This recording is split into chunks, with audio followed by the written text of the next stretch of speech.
我想先向法官做一个必要的解释。任何设计，从最初的灵感，到过程的修改，直至最终定稿，都是有一个完整的设计过程。原告轩辕先生提供了全套的设计过程资料，这是我方当事人轩辕先生关于产品设计的原始手稿。这些手稿设计思路的连贯性、设计理念的统一性，以及创作过程中的草图，足以证明我方当事人是该项设计的真实权利人。我真正想表明的是，如果双方争议的设计手稿真的是由被告方设计师设计出来的，那么被告方也应当有整个设计过程的痕迹。我方也有完整的全套材料，足以证明我们每一款产品从创意、设计以及到创作的全过程，都是由我方独立完成。我只给过他们定稿，这些材料哪儿来的？郑国辉这个王八蛋，真是机关算尽，不择手段。这个郑红心机挺深的呀，作家还做全套的。审判长，原告方请求我方证人上庭作证。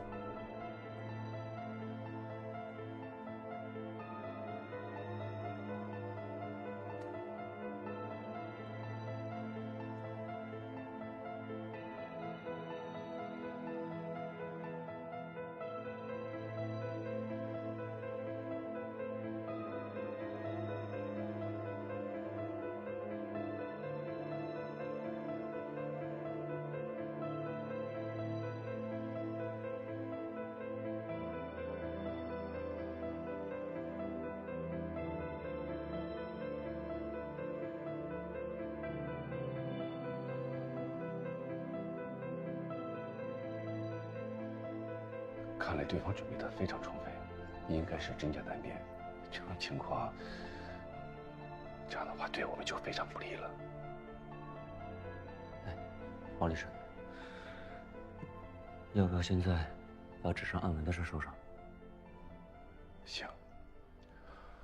法官，我方有其他的证据需要补充。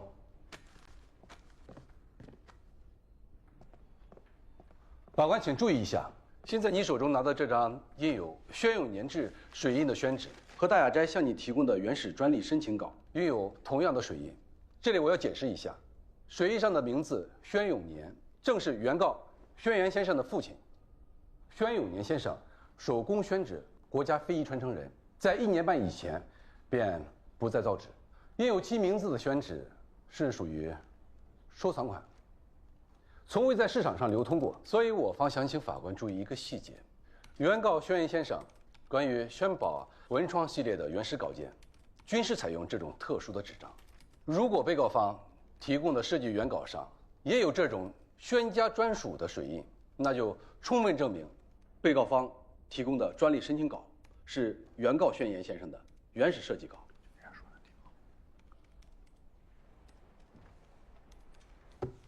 这样的推论并不成立。同样的纸，并不能充分证明纸上的作品属于同一个人。宣家是造纸世家，纸的品质毋庸置疑。我们的设计师出于对作品的负责、重视，所以也用了同样的纸，这有什么问题吗？关键是这种纸根本就没有对外出售过。怎么证明？就算没有对外出售，那有没有过赠与、交流、交换？那你又怎么证明啊？你们有我们的纸？法官，原告这是在混淆视听。根据《中华人民共和国民事诉讼法》67条明确规定，当事人对自己提出的主张有责任提供证据。也就是说，如果原告方设计稿上印有水印，是独一无二的孤品，且没有对外销售，原告方应该向法庭提供相应证据，否则不应作为证据被法庭所采纳。原告、被告，你们双方还有什么要补充的证据没有？还有吗？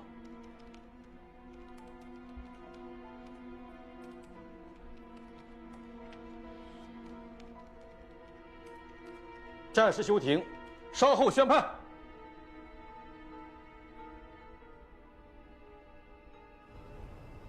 判决如下：请起立。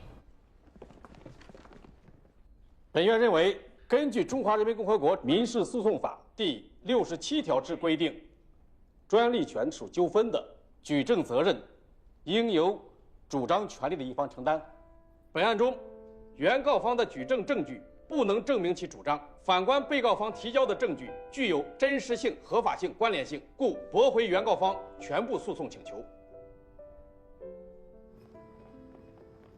轩辕先生，不好意思，轩辕先生，这样我们回去都想想办法，争取尽快提起上诉，然后呢，这样争取2审的时候有个转机。2审还敢找你啊？你不是有100%的把握吗？我本来是有100%把握的，只是我没想到。行了，王律师，别说了，赶紧回去吧。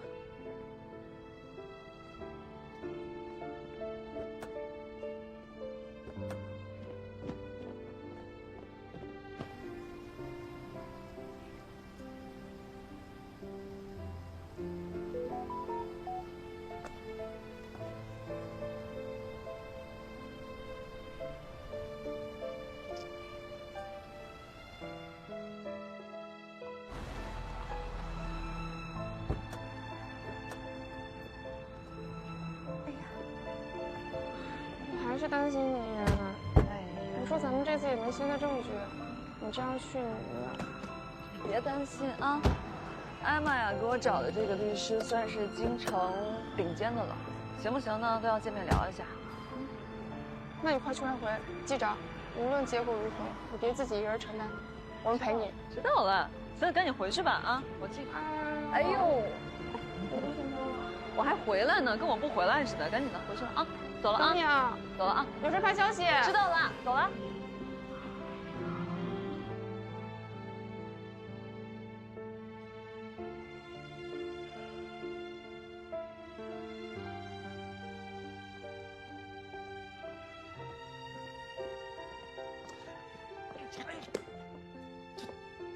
这多亏的家伙！林依然已经到北京了，马上见律师。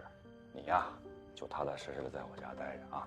你等林依然不行，还是去看一看。在这待着，在这待着，哪儿也不能去啊，就在这儿待着。还有，师娘也给我打电话了，你家也不能回。万一林依然找那律师也不管用，我还能躲你这儿躲一辈子吗？现在全镇的人都在找你，那人一急了就跟疯狗一样，汪汪乱叫，汪汪乱咬。那我够你跟他们解释解释去。哎，你给我站住！哎，别拦我！劲儿都用我身上了。站好，在这待着。我都说了，人家都在气头上，你能不能不给我惹事儿啊？你想当英雄好汉，你能不能动动你的脑子呀，小祖宗？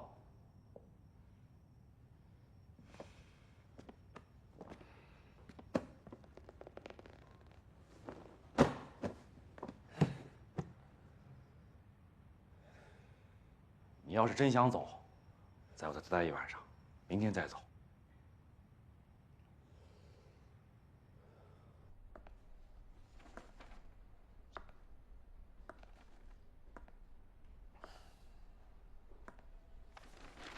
我建议和解。这些专利真的都是我们的，是对方恶意抢注，并且资料造假。是，没错。但上了法庭是要讲证据的啊！你说对方恶意抢注、资料造假，可现在对方的证据链也很完整，足以支撑他的诉讼请求。除非你能找到新的证据来打碎他的证据链条。方律师，你是这方面大拿，这个审判结果有没有可能推翻？目前看来是没有可能的。和解是减少损失的最好方法。当然了，这个结果在你们看来可能有点难以接受，但在我看来很正常。正义嘛，它不会缺席，但有可能会迟到。那有多少人都是死在了正义迟到的路上？平时提前利用法律法规来维护自己的权益是有多么的重要。谢谢你啊，明哥，这北京的律师都这么说了，难道这回真没办法了吗？就是，这怎么弄？这不彻底完了吗？会长，这事是您跟宣言一起张罗的，您得想想办法呀。没有进项，我是利息都还不上，厂子都快开不下去了，我可。哎呀，润明哥，你是会长，你不管怎么样，你给我们说说。走。从头再来。从头再来？不是你这怎么从头？事情都到这一步了，再难我们也不能缴械投降，对吧？那是。轩宝这么的火，不还是宣言设计出来的吗？只要有宣言在，那就能设计出任宝宝、宋宝宝、郭宝宝，还有王宝宝，是吧？迟早会把大雅斋给打趴下的。那肯定说的也对呀。哎，这宣言是第一大股东，他怎么都不露面啊？不管怎么样，给咱个说法啊！不是宣言不露面，是我不敢让他来啊！你就看你们这样的啊，一个个都沉不住气，尤其像你这样的，再把人给打了，是不是？不能，老肖，你看你刚才说的吧，也不能都代表宣言吧，是不是？文创这玩意儿，我们在座的没有一个懂的。对呀，不懂。能不能这样？你把他找过来，给我们讲讲，然后我们大家一起商量商量，是不是？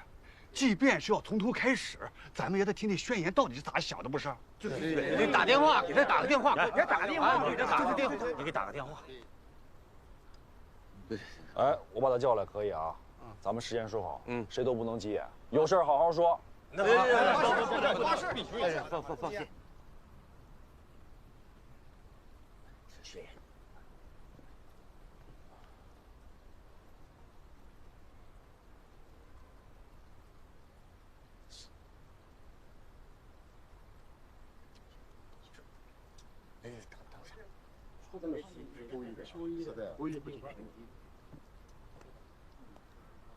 昨天晚上一晚上没睡，估计现在睡觉呢。这样，我回去叫他。大不了是从头再来。宣言，宣言，玩藏猫猫。事情有转机了。宣言，我们要洗心革面，从头再来了。宣言，宣言。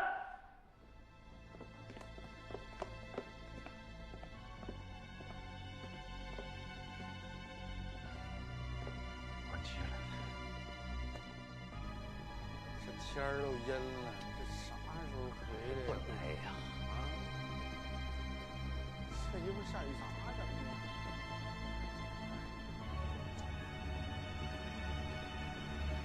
哎，宣言来了！哎，来了！快点哥，回来了！终于回来了！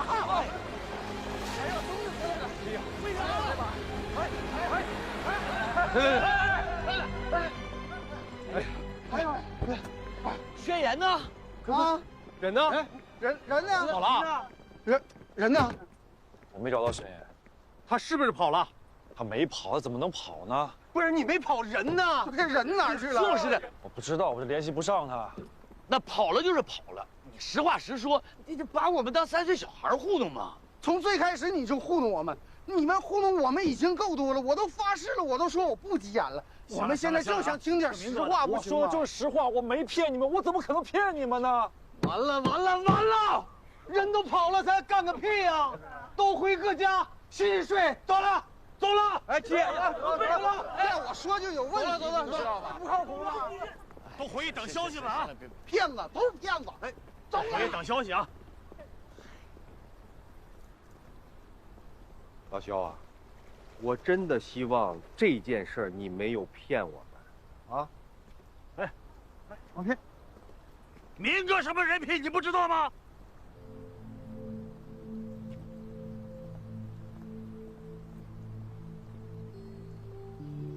明哥，你别着急啊，再等等，肯定会有办法的。明哥，你别着急，宣言找不着了。不还有我二虎吗？啊！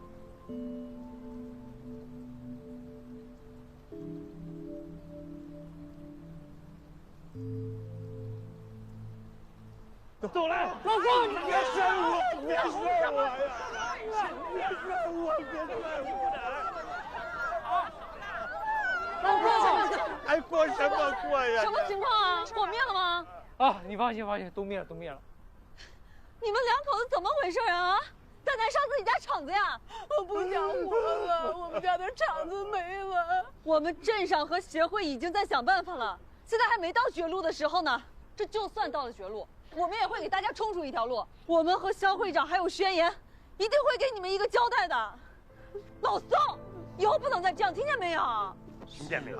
不许有啥事儿！我家的钱都没了，我家还欠好多钱，我们以后怎么活呀？少阿姨，哎呀，这么想活，这不得想办法嘛，想办法啊！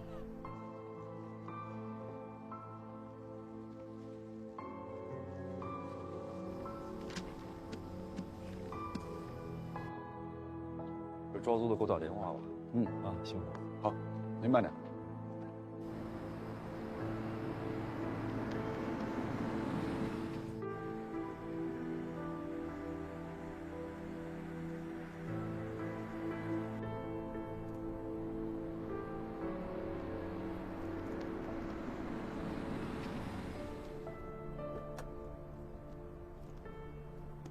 还没回来啊？宣言在宣保上倾注了所有心血，突然专利就变成别人的了。小明哥，你说他不会出事儿吧？你觉得他会出什么事儿？他这个人呐，就算是世界末日了，他也在想怎么把世界恢复成原样。他可不是那种要死要活的人。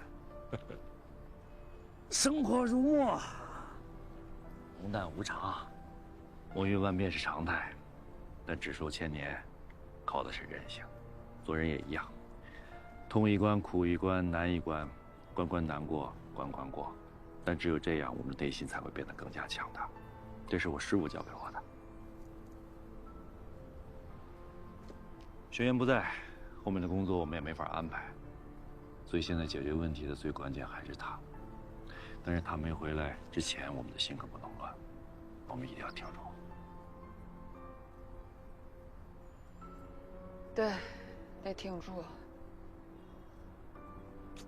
不是你说这王八蛋还说为我遮风挡雨呢，一出事人先没了。好了，他不会抛下我们不管的。走，干饭去，吃饱饭，加油干！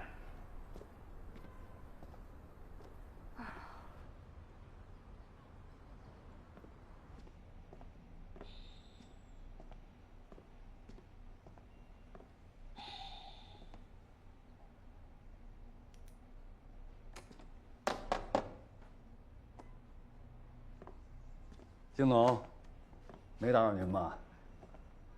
也没别的事儿啊，就还是董事长那边啊，就希望您能赶紧把合同字儿签了，千万不要让我为难。我手里边还有点事情，签完了我会让雨晴给你送过去的。哦。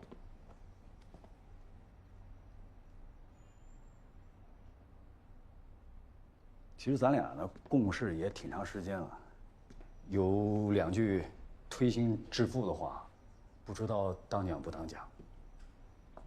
你说。其实对于桃花镇来说，我们俩都属于外来人，来了呢就是能分一杯羹，那就多待几年嘛。要是分不成，转身就走，来这儿就是为了挣点钱。是吗？我就有一句话说的特别好，叫“弱肉强食”，不在餐桌上，就在菜单上。把话说直白了吧，今天是您坐着，我站着，我得恭恭敬敬地跟您说话。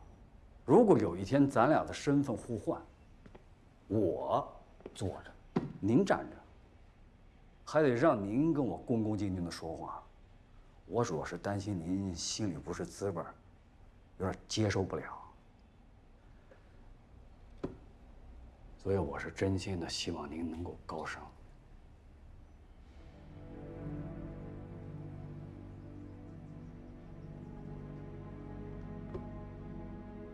谢谢张总的好意，我一定尽快。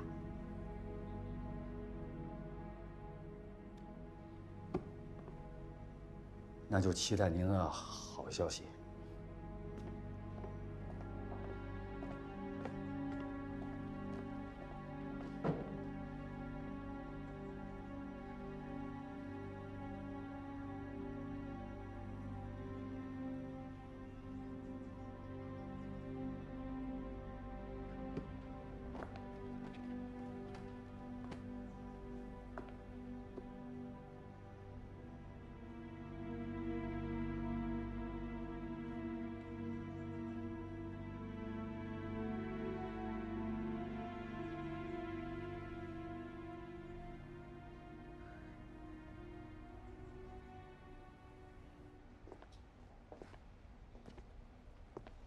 喂，秦律师，还是抢注专利的事情。如果我给董事长发的邮件当中，有非常详细的关于设计稿的讨论，也有聊到过设计者本人的，当然了，也有发送日期。您觉得这些能不能作为证据呢？发送日期在申请注册专利之前。对，还要早2个月，整个过程都非常的清晰明了。如果是这样，那就没什么问题，邮件可以作为直接证据。好的，秦律师，谢谢您。等我们回了深圳再聚啊。欣然，你说。我还有一个很关键的问题要提醒你。我早上跑了趟林家村，人家造了几百年的龙舟啊，对造纸龙舟一窍不通。哎呀，宣言的纸龙舟，看来也指望不上了。我跟彭书记打过招呼了，今天就发布纸龙舟不能如期参赛的通告，踏歌送行的演出也取消，尽量降低影响吧。这就算纸龙舟搞不成，踏歌送行也不用取消啊！您筹划了那么久，查了那么多资料呢。纸龙舟才是戏言，踏歌送行是为了配合纸龙舟的宣传。没有纸龙舟压轴，踏歌送行还有什么意义？最主要的是宣言处这事儿，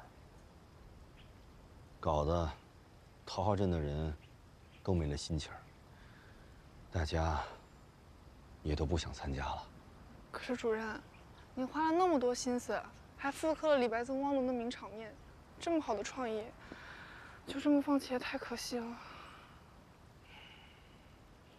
对不起啊，廖主任。对不起，我没关系。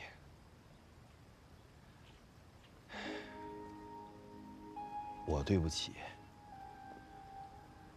那几10万的粉丝啊，彭书记啊，对不起县上的领导啊。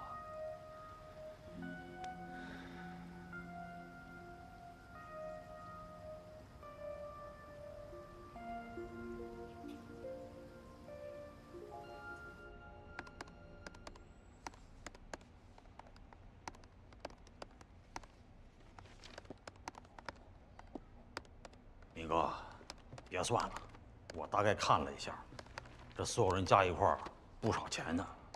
要我说，这原材料就算了，都自己想办法得了。就是啊，不用。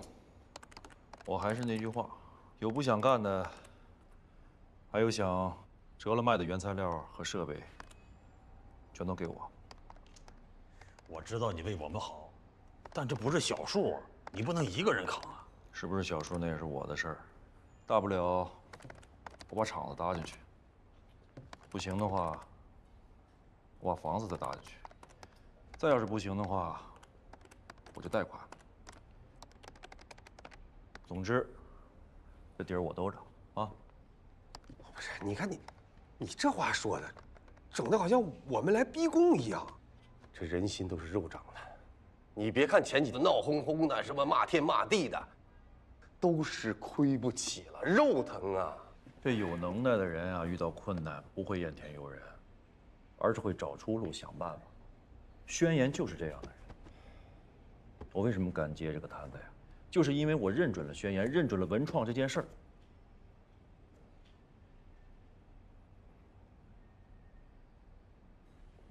不相信是吧？啊，都不相信是吧？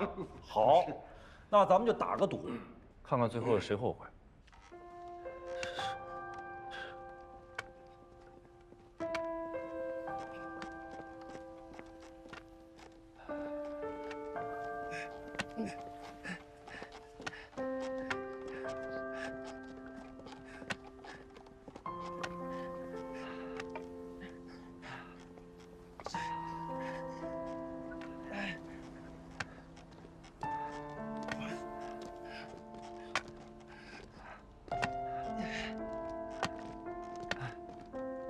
来，走，可以，来。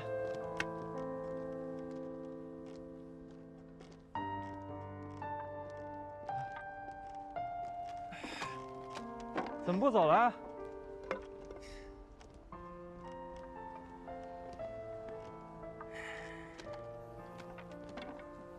到顶了，没路走了。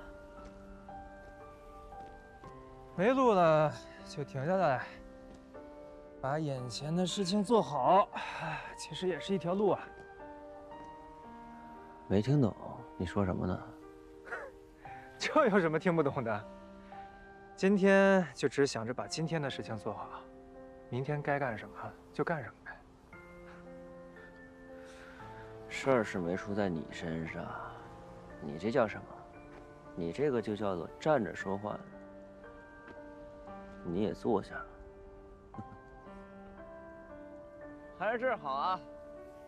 一来这儿，心就静下来了。那是当然啊，这儿可是宣家的根啊。千百年来的宣家老祖们，都是从这儿开始，一步一步的走完这108道工序，千锤百炼，水深火热，最终千挑万拣，才造出了一张好纸。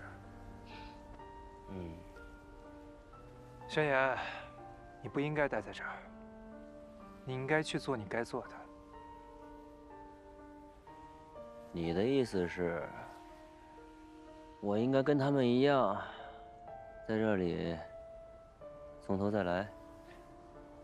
你在这儿又造不了纸，我是说啊，你该回到你的文创事业。宣宝被别人抢走了，大不了从头再来嘛。你说的容易。宣宝跟芷姬，我花了多久的时间，费了多大劲，才得到了市场的认可呀？想要从头再来，难啊。你只是觉得设计不出比宣宝更好的，其实并不是宣宝就是最好的。往深了说吧，就是你的心力不够，被锤打的还不够。你缺少了浴火重生的勇气。宣家祖训第6条：檀皮稻草，经千锤百炼，尽晒春秋，去尽青涩，方得玉骨。人立于世，应清泉涤心，历练筋骨，去伪存真，才得中正。造纸，其实就是在造自己。青檀如果不经历利刃割身、蒸煮剥皮之苦，就化不成那洁白如玉的宣纸。人其实也是一样的，等你能破了这一关，你就一定可以造出更好的文创。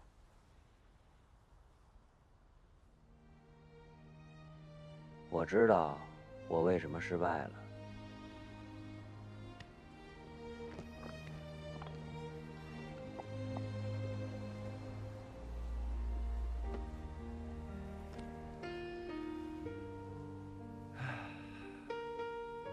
我想师傅了，你想好了哪天走，提前告诉我，帮我带2瓶好酒给师傅。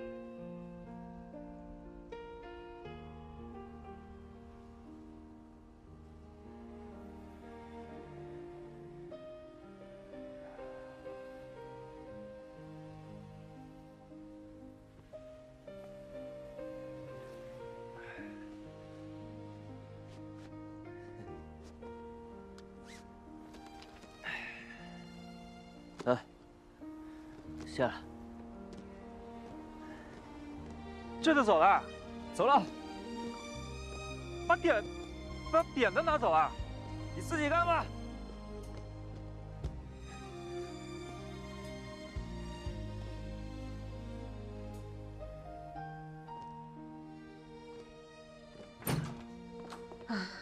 事到如今啊，也就只能道歉了。大家对宣纸船的期待，毕竟是咱们挑起来的，现在又……哎呀，只能这样了，希望能得到大家的谅解呀。踏歌演出还没开始，就出现这样的情况，我担心会影响后面的整体效果。宣言那边，我替他向您道歉。呀，我这2天也到处跟领导都是道歉的，好在大家还能理解。不过还是希望宣言能早点回来。我们桃花镇的才子，不能就这么点事儿就给打趴下了吧？宣言，哟，快接呀！哦，喂。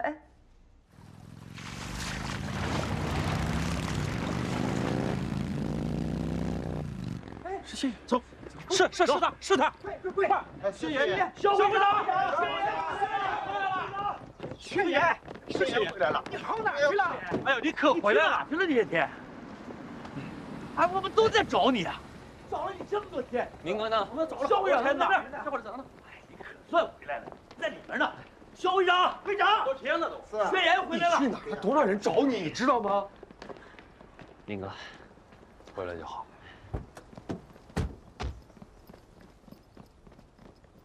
这样啊，我先给大家道个歉，对不起。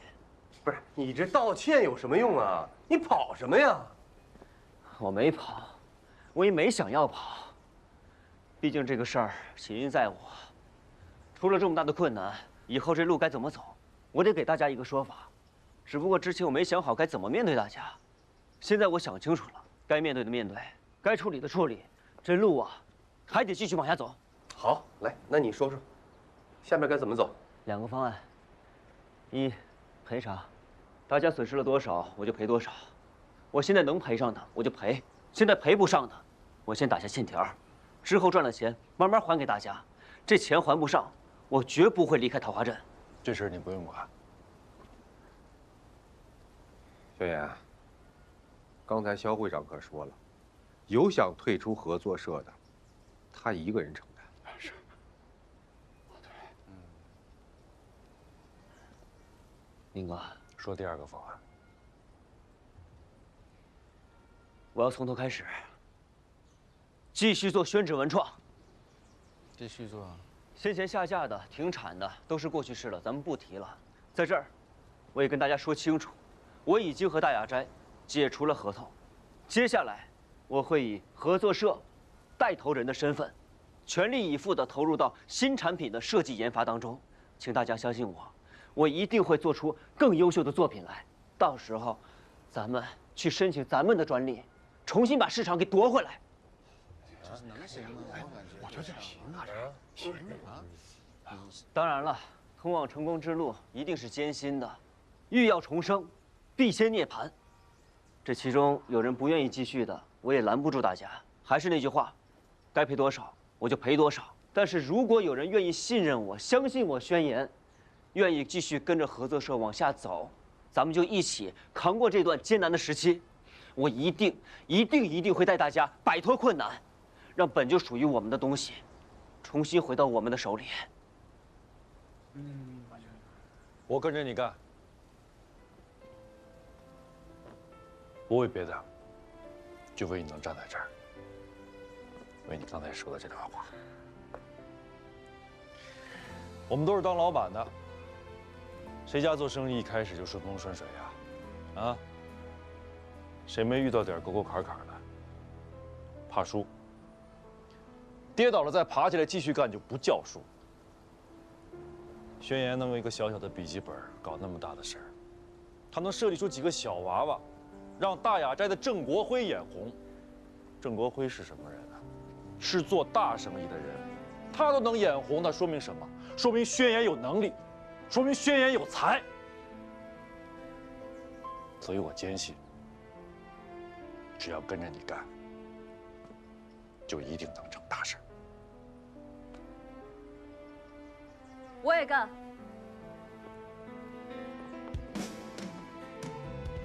现在说这些话可能不合时宜，但是我想让大家知道，桃花镇政府想为大家服务的心，想让大家发展过上好日子的心是不会变的。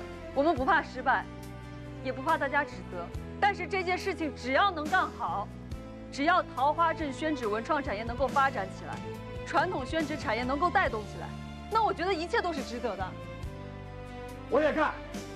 我呢，不懂什么经营，我也不信我自己能做出什么名堂来，但是，我信他们，我信宣言，我信林主任，我信肖会长，我干。好，不争馒头争口气。咱桃花镇这么多企业家，谁要是怂包，谁不是爷们儿？对，干！薛爷和肖会长都把自己豁出去了，咱们这三瓜两枣的有什么怕的？干！舍得一身剐，能把皇帝拉下马，就叫干！咱们就跟他大雅斋打擂台，干！滚！好，那咱们说干就干，咱们重新签合同。好，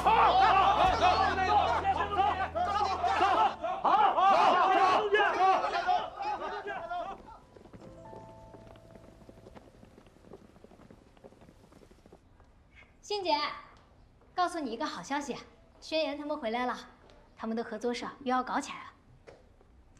我就知道，他能行。现在你签合同应该没那么大负担了吧？来自深圳的最新线报，董事长怀疑你有异心，很生气。你要是现在再不签的话，可能就签不了了。董事长猜对了，我就是要做出另外一种选择。也许我们应该和他们一样，没什么大不了的，从头开始。辛总，你也算是有阅历的人了，别像轩辕那样犯傻，人要往前看。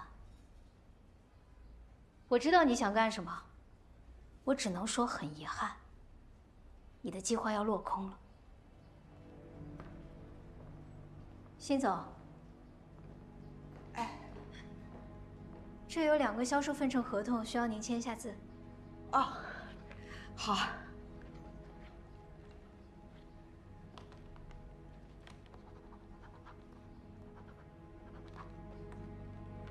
来，谢谢欣姐。你动了我的邮件？是，你跟董事长的那些邮件都被我删掉了。我也是为你好，当然，我承认也是为了我自己好。我喜欢皖南这个地方，我大学毕业后就留在这边了。你知道的，我还在县城买了房子呢。你是我一手带出来的，你为什么要这么做？如果你把邮件都给了轩辕，董事长会毫不犹豫把我们都炒掉。我觉得你这样做太不聪明了。我不要跟你做这样无谓的牺牲。我只是想保护好我自己。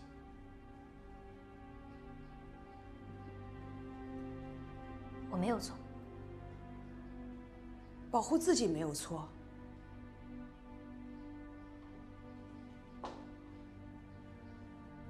为了良心才有错。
师傅，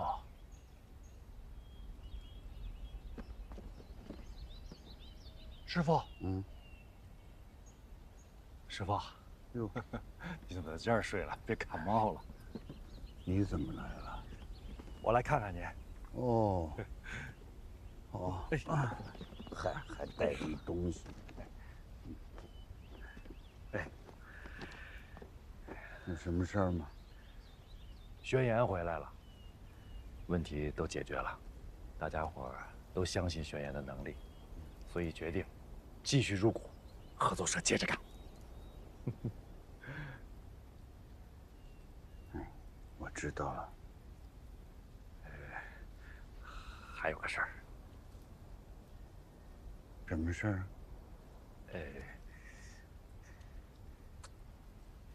多大的人呢？是要说话还前怕狼后怕虎的。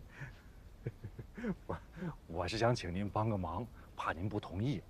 你说，这龙舟赛不是就要开始了吗？宣言正在忙着搞他的纸龙舟。但我们不能闲着呀，得训练。那动作呀、节奏什么的，不练是真不行啊。毕竟这次我们代表的是桃花镇宣纸队，这要是比不好，那不丢咱宣纸人的脸吗？那是，那真要是比输了，那不就是光着屁股转圈儿，这丢人吗？是啊，所以我们想请您出山。我啊，我都这德行了，我能划得动龙舟吗？哎呦，师傅，您就算再有力气，我们也不能让您去划龙舟啊！您是我们桃花镇宣纸的门面，所以我们想请您出山当舵手。那纸龙舟都没弄好，那怎么练呢？时间来不及了，我们先找别的龙舟练。这人我都已经组织好了，现在就等您出马了。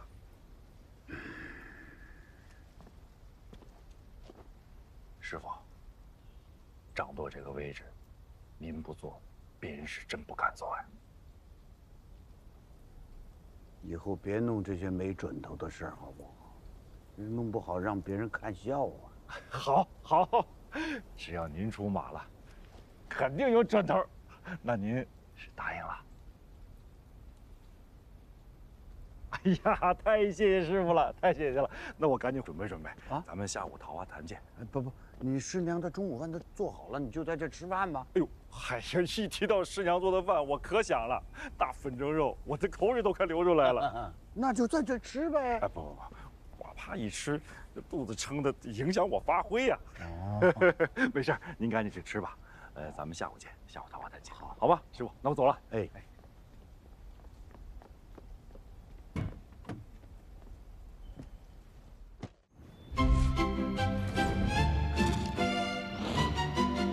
来，比一下。这猴子，人家的孩子人像，你的鼻子好松啊！走，你这不就像了吗？这多像啊！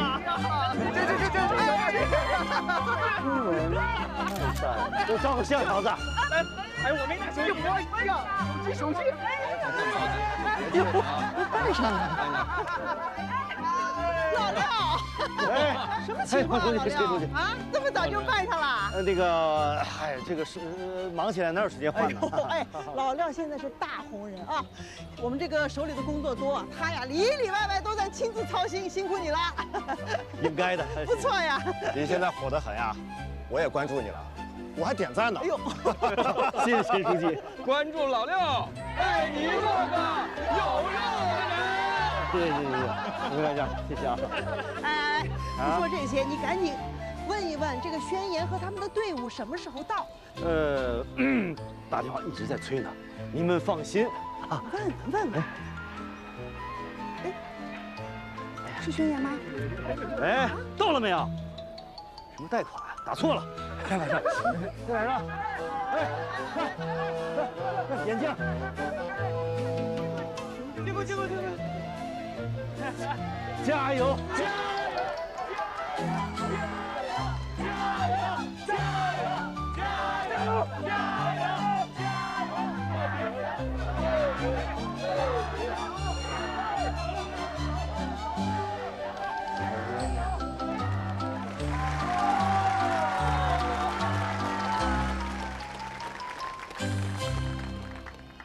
尊敬的各位来宾、父老乡亲们，大家好！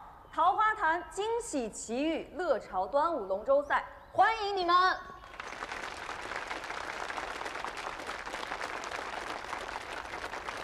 龙舟年年有，今年大不同。今天桃花镇宣纸企业将要以前所未有的纸龙舟来参加比赛，传承宣纸文化，弘扬人类非遗。大赛开始在即，请金县党委书记陈云清陈书记为大赛致开幕词。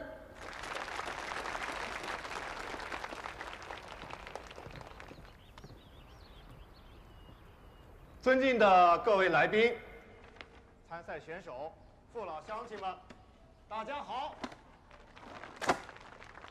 今天的桃花潭啊，龙舟鼓声激荡千年诗。董事长让我跟雨晴拿着合约到深圳去见你，还有1个小时我就要赶飞机了。这个合约你实在不想签的话，那就别签了。向四海宾朋表示热烈的欢迎，向此次大赛表示热烈祝贺，也向传承龙舟精神的每一位奋斗者表示崇高的敬意。出去。此刻的桃花潭是李白笔下的不及汪伦送我情的千年混响，更是十里桃花、万家酒店邀约天下客的当代序章。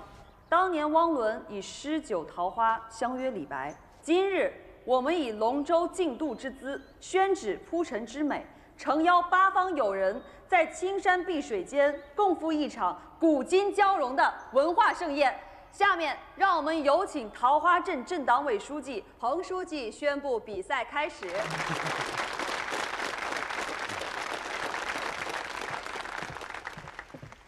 不多说了啊，现在我宣布，我们桃花潭第12届龙舟大赛现在开始，加油！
其实对于桃花镇来说，我们俩都属于外来人，来了呢就是能分一杯羹，那就多待几年嘛。要是分不成，转身就走，来这儿就是为了挣点钱。你也算是有阅历的人了，别像宣言那样犯傻，人要往前看。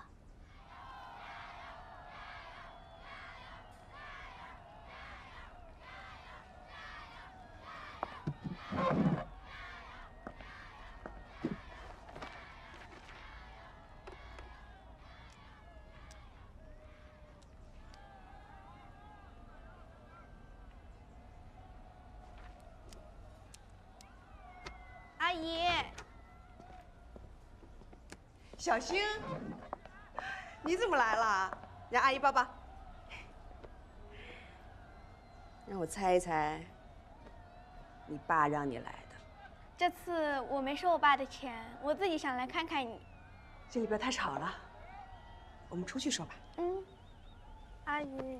嗯，我爸说，仙人叔叔他们都不跟你做朋友了，龙舟赛你也没去。我想你一个人肯定会很孤单，所以就想来陪陪你。你真的是个好孩子，阿姨跟你讲啊，不是他们的错，是阿姨的错。阿姨做了一件很错的事情。我知道一个人的滋味，孤单可难受了。你说的没错，阿姨今天就是好难受。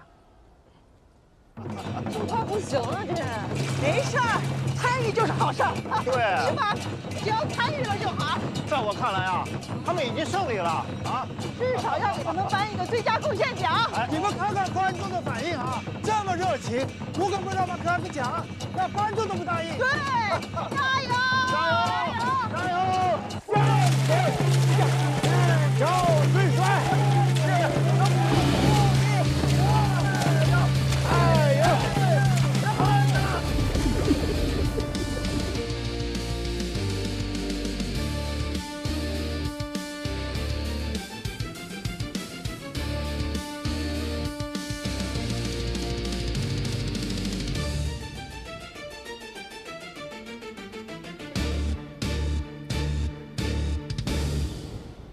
哎，小新，阿姨问你个问题呗。你说吧。如果你的老师让你撒谎去欺负你最好的同学，如果你不去，老师就让你没学上，你会不会去？当然不会。为什么？如果让我无缘无故去伤害我的同学，我的心里就会很难受。我不喜欢这样。那你可就没有学上了。所以学校不让我上，我就去流浪。我可以去我想去的地方，过我想过的生活，吃的用的我都会很节约。小新，你一直是一个特别勇敢的孩子。我想告诉你，不要委屈自己，不要让自己难过。我可以带你一起去流浪。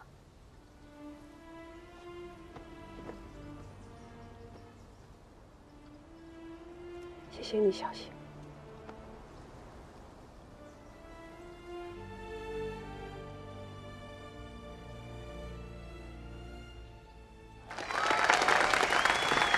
轩老师，祝贺祝贺祝贺你们的战队！谢谢谢谢谢谢谢谢。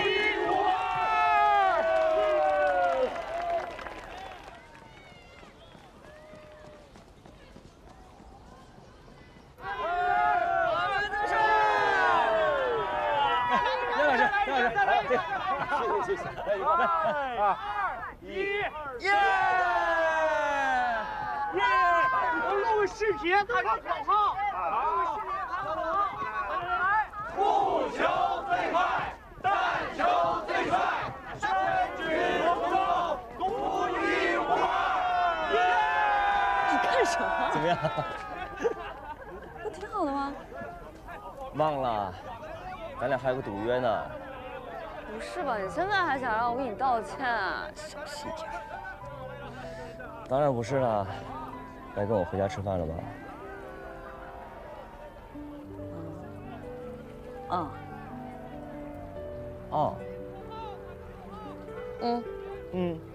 哎呀。行不行啊？行。回家吃饭。哎，不是轩辕，轩辕是轩辕。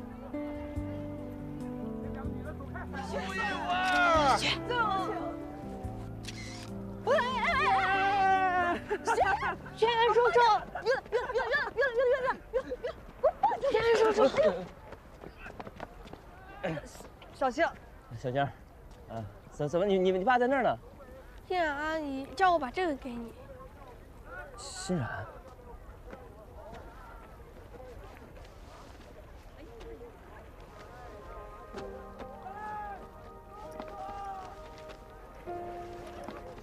有封信。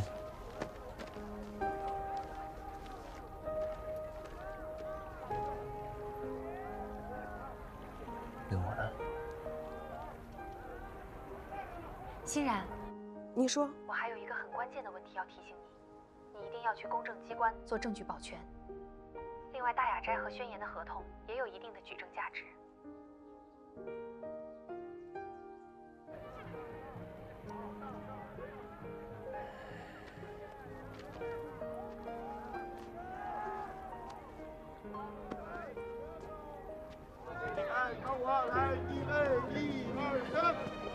不好意思，不好意思，不好意思，不好意思，不好意思，不好意思，同志们，同志们，同志们，有人把至关重要的证据给到了我，宣宝和芷溪有希望躲回来了。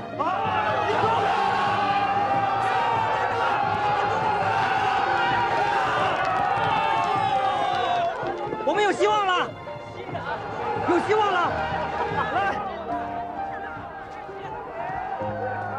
欣然阿姨呢？他说他办完事就会回来。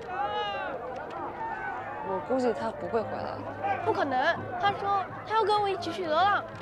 流浪？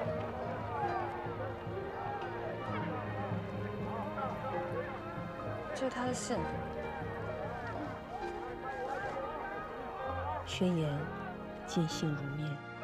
U 盘里保存了我与董事长数次针对你所设计的宣宝进行的讨论，这些内容都产生于集团抢注你的版权专利之前，由我的律师朋友指导，对证据进行了公证，具备完全的法律效力。如有必要，我可以作为人证出庭。抱歉了，我的朋友，因为我缺乏勇气。没有及时的站出来维护正义，致使你和桃花镇的朋友们蒙受苦难。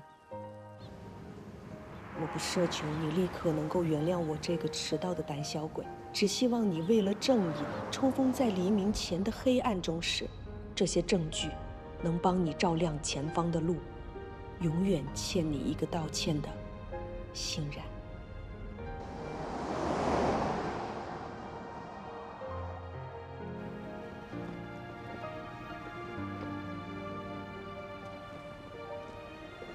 辛总，辛总，你怎么来了？